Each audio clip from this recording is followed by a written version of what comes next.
तो दोस्तों, जब आप प्रयागराज में कदम रखते हो तो मानो ऐसा लगता है जैसे सनातन धर्म की पूरी दुनिया आपके सामने प्रकट हुई हो। यह अद्भुत पर्व न केवल आस्था और जीवन का उत्सव है, बल्कि यहाँ का आकर्षण है अखाड़ों का संगम। जी हाँ, अखाड़ा। आपने ये शब्द तो न्यूज चैनल में जरूर देखा होगा कि 2025 के महाकुंभ में अखाड़ों की पेशवाई का आगमन। लेकिन कभी आपने सोचा है कि क्या अखाड़े होते हैं? अखाड़ा यानी कि कुश्ती का मैदान। इसे अखाड़ा क्यों कहा जाता है? कैसे इसका निर्माण हुआ और इसका ओरिजिन कहाँ है? और जो महाकुंभ में अखाड़ों में आते वो कौन होते हैं? तो ये सब हम जानेंगे इस वीडियो में।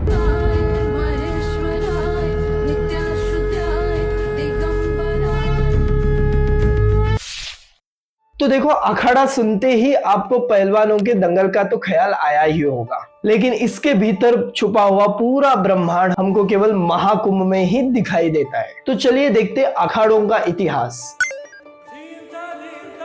क्या आप जानते हैं, अखाड़ा ये शब्द संस्कृत से लिया गया है, जिसका अर्थ होता है कुश्ती का अखाड़ा। लेकिन ये केवल कुश्ती के लिए नहीं था, इसकी शुरुआत धर्म और संस्कृति की रक्षा के लिए हुआ था। ये सारे अखाड़े हमारे सनातन धर्म की परंपरा को सुरक्षित रखने का एक जरिया है। देखो, प्राचीन काल में साधु संत एक साथ मिलकर मठों की स्थापना करते थे, लेकिन कालांतर में उनको असुरों से और शत्रुओं से धोखा उत्पन्न होने लगा। तो इन धोखे के ऊपर मात देने के लिए उन्होंने मार्शल विंग की स्थापना की, और इन्हीं मार्शल विंग में साधु अपने रक्षा कला की यानी कि डिफेंस एंड अटैक की प्रैक्टिस करते हैं, और इसे ही अखाड़ा कहा जाता है। तो आपने ये भी सुना होगा कि इस महाकुंभ में बहुत सारे अखाड़े शामिल हो रहे हैं। तो चलिए जानते हैं आदि शंकराचार्य और दशनामी अखाड़ों के बारे में। उन्होंने 10 प्रमुख अखाड़ों की स्थापना की थी, जैसे कि गिरी, पुरी, भारती, सागर तीर्थ आश्रम इत्यादि। तो इसी हर अखाड़े को यानी मार्शल विंग को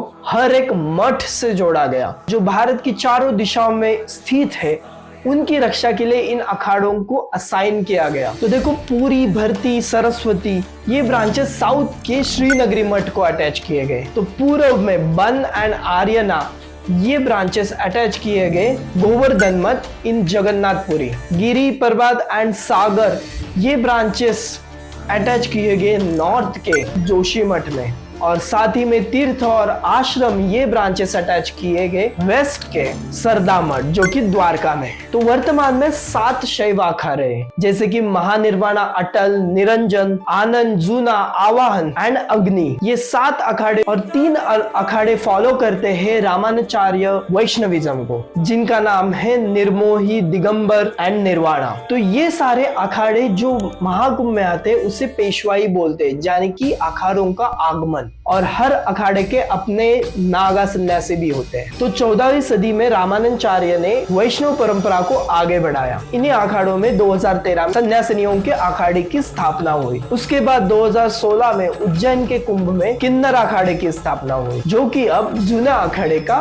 हिस्सा है। तो ये रही बातें अखाड़े और महाकुंभ की। महाकुंभ का मेला सिर्फ धर्म और आस्था का संगम नहीं है, बल्कि यह विविधता और रोचक शख्सियतों का संगम है। यहाँ आने वाले हर बाबाओं की कहानियां हर किसी को चौंका देती है। तो चलिए जानते हैं महाकुंभ 2025 के कुछ अनोखे बाबाओं के बारे में। चाय वाले बाबा। जी हाँ, प्रयागराज के चाय वाले बाबा, जिनका असली नाम दिनेश स्वरूप ब्रह्मचारी है। इन्होंने 40 सालों से मुफ्त सिविल सर्विस की कोचिंग दी है। उनकी खासियत क्या है? वो मौन व्रत रखते हैं और केवल चाय पर अपना जीवन व्यतीत करते हैं। उनके एक छात्र ने बताया, हम उनसे लिखकर सवाल पूछते हैं और वो इशारों से या फिर लिखित स्वरूप में हमको जवाब देते हैं। उनकी मौन शक्ति अद्भुत ही है ना? काफी इंटरेस्टिंग। तो ऐसे ही अमेरिकन सैनिक से बने मोक्षपुरी बाबा। कभी अमेरिकन सेना में सैनिक रहे माइकल अब मोक्षपुरी बाबा के नाम से जाने जाते हैं। भारत यात्रा के दौरान उन्होंने सनातन की गहराइयों को महसूस किया। अपने बेटे को खोने के बाद उन्होंने संन्यास का मार्ग अपनाया और अब वो जूना अखाड़े से जुड़े हुए हैं। तो महाकुंभ में स्टाइलिश एंट्री करने वाले बाबाओं की भी कमी नहीं है। गुजरात से आए स्प्लेंडर बाबा, इन्होंने अपने मोटरसाइकिल पे 14 दिन में 1 लाख किलोमीटर की यात्रा की है। और दूसरे एम्बेसडर बाबा जो 1972 की अपनी केसरिया रंग की एम्बेसडर लेके बड़ी शान से महाकुंभ में एंट्री कर ली।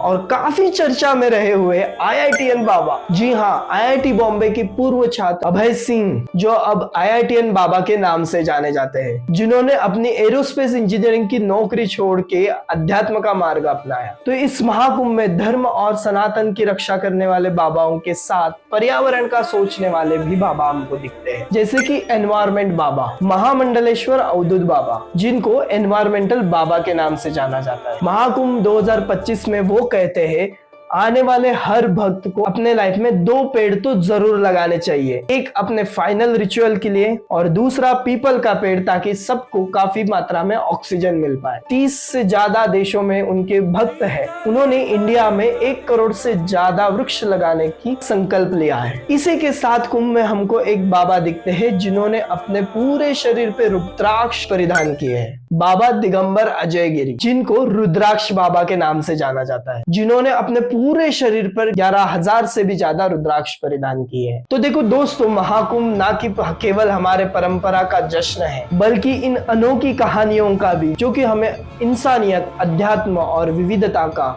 सम्मान करना सिखाती है। तो आपको ये वीडियो इंफॉर्मेटिव और इंटरेस्टिंग लगा हो तो जरूर अपने दोस्तों के साथ शेयर कीजिए और चाय विद चेतन को सब्सक्राइब करना भूलना मत, क्योंकि हम और ऐसे इंफॉर्मेशन वीडियो लेके आते रहेंगे।